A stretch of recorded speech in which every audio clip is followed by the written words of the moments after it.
When it comes to Dr. Besigye, every rule in the law books is being broken.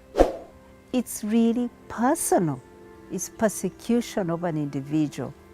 From his abduction from Nairobi and bringing him across the border, breaching international laws, breaching national laws, to his being brought before a military court-martial when he's a civilian. Even in the military court itself, arresting his lawyer and convicting him and throwing him in jail without hearing him. I mean, all the rules are being broken. Then the Supreme Court says he should not be before the military court. He's not released. Instead, they keep imprisoning him without any charge. He has to go on hunger strike before they bring him to be charged. Then denying him bail. Bail is a right. It's not a privilege. It's not, he's been denied bail. He's due for mandatory bail after 6 months. They still deny it. They keep postponing, playing games. They've broken every rule, even to the point of bribing the members of parliament to reverse the Supreme Court ruling. That is really, if we were to use religious language, we would say that this is sacrilege. It's sacrilege for the executive, for the legislature, first for the executive to pay money at night to members of parliament, and for members of parliament to make a law that reverses a Supreme Court ruling. I mean, it can't get worse than that. So for everything concerning Dr. Kizza Besigye has been about breaking the law in order to fix him, to criminalize him. And it would be bad enough because it's, if it was just about him. But it is really much, much worse because it's not just about him. He represents so many other prisoners who are languishing in jail, up to 10 years there, dumped there, and who've never been in a courtroom to defend themselves. And it also represents a direction of travel, going away from constitutionalism, from rule of law, to arbitrariness. The implications for Uganda are that we are first uncertain about the future. There's uncertainty about the future because there is not a regular, peaceful process of choosing leaders. That uncertainty creates, or let me say dampens, the economy. Ordinary people, entrepreneurs, foreign investors all fear to invest in a country whose future is not certain, where you see a bumpy road ahead.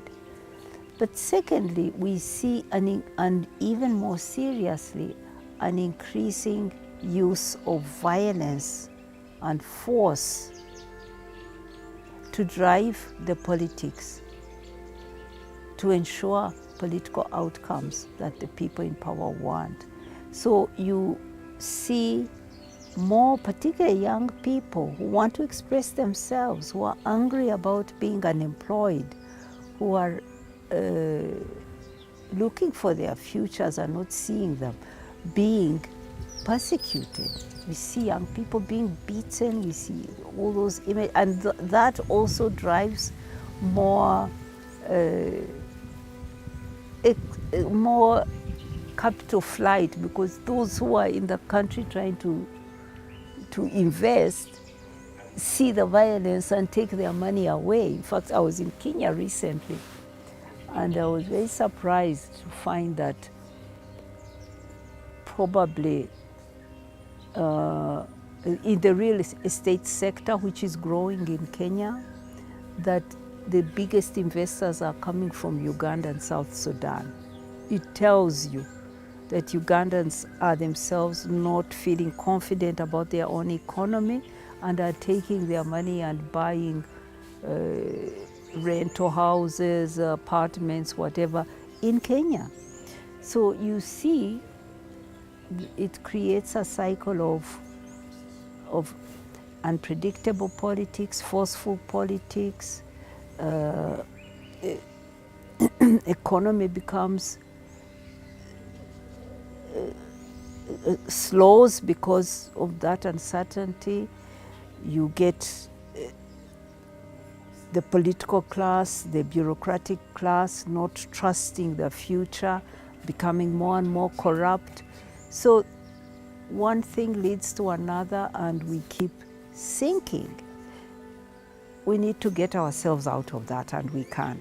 And today there is tension in the system because everyone can see that our president is getting older, has been in power for so many years, and there is a need for him to move on.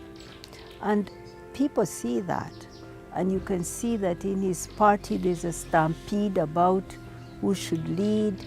There is uncertainty about. So yes, the electoral process is an important part of defining or shaping the kind of change that we can have.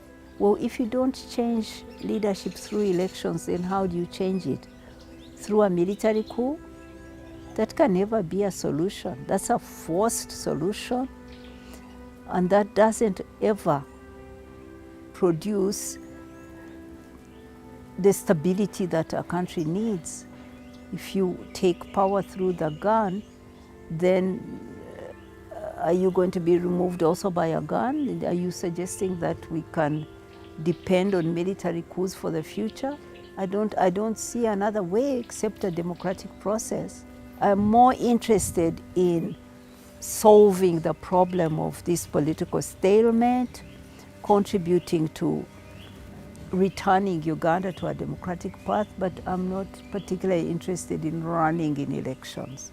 I think that is too simplistic to think about X running and Y running. That's not going to solve the crisis we have today. I think we need to focus more on how do we create a fair process, a peaceful process, and not who is going to run in a rigged process. Because the outcome is determined. I know there are many people running and they should run, but I am more interested in trying to resolve the crisis that we are in rather than offering myself to run. There are many people trying to run anyway. What is a protest vote? Protesting what? I'm asking. Protesting what? They are the ones who know. I think they should have an agenda of their own.